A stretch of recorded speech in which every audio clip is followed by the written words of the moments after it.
আজকের ভিডিওতে আপনাদেরকে শেখাবো সহজ সরলভাবে যে কোনো ধর্মের মানুষ নিজের জন্য অথবা অন্যের জন্য পাওয়ারফুল বশীকরণ কবচ তৈরি করার পদ্ধতি।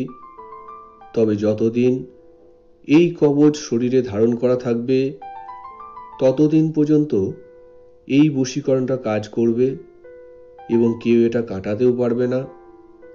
আর কবচ ধারণ করে যদি একবার কবচ খুলে রেখে 1 সপ্তাহের মধ্যে যদি কবচটাকে ধারণ না করেন তাহলে ওই কবচটা সম্পূর্ণরূপে নষ্ট হয়ে যাবে। সেই ক্ষেত্রে আবার নতুন করে আপনাকে কবচ তৈরি করতে হবে বা করাতে হবে। বন্ধুরা, আপনারা যদি তন্ত্রমন্ত্র ভিডিও দেখে আসামের মায়ং গ্রামের আসল তন্ত্রমন্ত্র শিখতে চান তাহলে সম্পূর্ণ বিনামূল্যে চ্যানেলটাকে অবশ্যই সাবস্ক্রাইব করে রাখবেন। আর আপনি যদি সাবস্ক্রাইবার হয়ে থাকেন তাহলে প্রতি সপ্তাহের লটারির মাধ্যমে বিনামূল্যে দেওয়া কামরূপ কামাখ্যার আসল কাপড়ের টুকরা এবং সিঁদুর পুরস্কার স্বরূপ পেয়ে যেতে পারেন। কামাখ্যা মায়ের সিঁদুর এবং কাপড়ের মাধ্যমে বিভিন্ন ধরনের বশীকরণ, ব্যবসা এবং চাকরিতে উন্নতি করার পদ্ধতিগুলো ব্যক্তিগতভাবে আলাদা করে আপনাদেরকে শিখিয়ে দেওয়া হবে।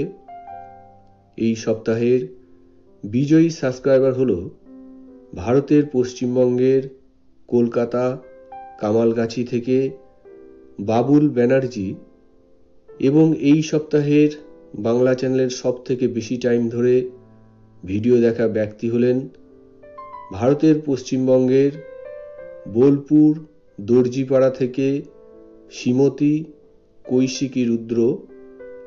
আপনাকেও কামাখ্যা মায়ের আসল কাপড়ের টুকরা বিনামূল্যে দেওয়া হবে। সাথে বলে রাখি, হিন্দি চ্যানেলের সাবস্ক্রাইবারদের লটারির মাধ্যমে এবং সবথেকে বেশি টাইম ধরে হিন্দি চ্যানেলের ভিডিও দেখা বিজয়ী ব্যক্তির নাম হিন্দি চ্যানেলের ভিডিওতে জানিয়ে দেওয়া হবে। ভিডিওতে আপনারা একটা কবচের ছবি দেখতেই পাচ্ছেন। যে কোনো শুক্রবার রাত্রি 12টার পর অর্থাৎ শনিবার রাত্রিতে স্নান করে পরিষ্কার বস্ত্র ধারণ করে একা একা বদ্ধ ঘরের ভিতরে মেঝের ওপরে সাদা কাপড় বিছিয়ে বসে ফুটোপাটাবিহীন একটা ভোজ্যপত্রের সামনের দিকে লাল রঙের কালির পেন দিয়ে এই তাবিজটাকে আঁকতে হবে।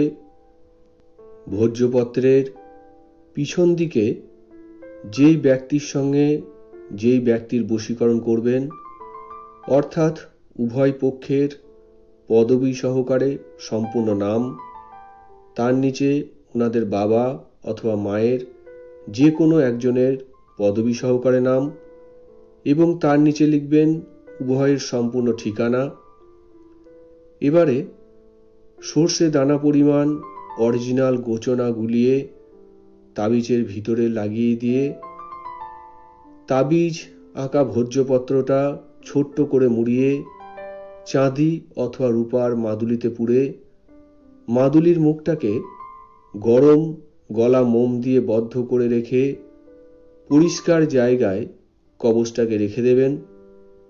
এবারে যেই ব্যক্তি বশীকরণ করতে চাইছেন সেই ব্যক্তিকে যে কোনো দিন যে কোনো সময় স্নানাদি সেরে পরিষ্কার বস্ত্র ধারণ করে লাল রঙের সুতা দিয়ে মাদুলিটা নিজের গলায় ধারণ করতে হবে বা উনাকে ধারণ করাতে হবে। আপনাদের যদি গোরচনা সম্বন্ধে জানার ইচ্ছা থাকে অর্থাৎ গোচনা কি, কোথায় পাওয়া যাবে, দাম কত, এই কাজটা করার জন্য যেই ধরনের গোচনা দরকার সেটা কিভাবে চেক করতে পারবেন, এই সমস্ত প্রশ্নের উত্তর পেতে ভিডিওতে দেওয়া আমার হোয়াটসঅ্যাপে সংক্ষেপে ভয়েস মেসেজ পাঠাবেন। তো বন্ধুরা, এই ছিল আজকের ভিডিওর কোনো অংশ যদি আপনাদের বুঝতে অসুবিধা হয় অথবা আপনাদের যদি আর অন্য কোনো ব্যক্তিগত সমস্যা থেকে থাকে সেই সমস্যার সমাধান পেতে ভিডিওতে দেওয়া আমার হোয়াটসঅ্যাপ নম্বরে আপনার সমস্যাটা সংক্ষেপে জানাবেন। আমার যখন যেদিন সময় হবে আপনার সমস্যাটা শুনে নিয়ে অবশ্যই তার উত্তর আপনাকে দিয়ে দেব। নমস্কার।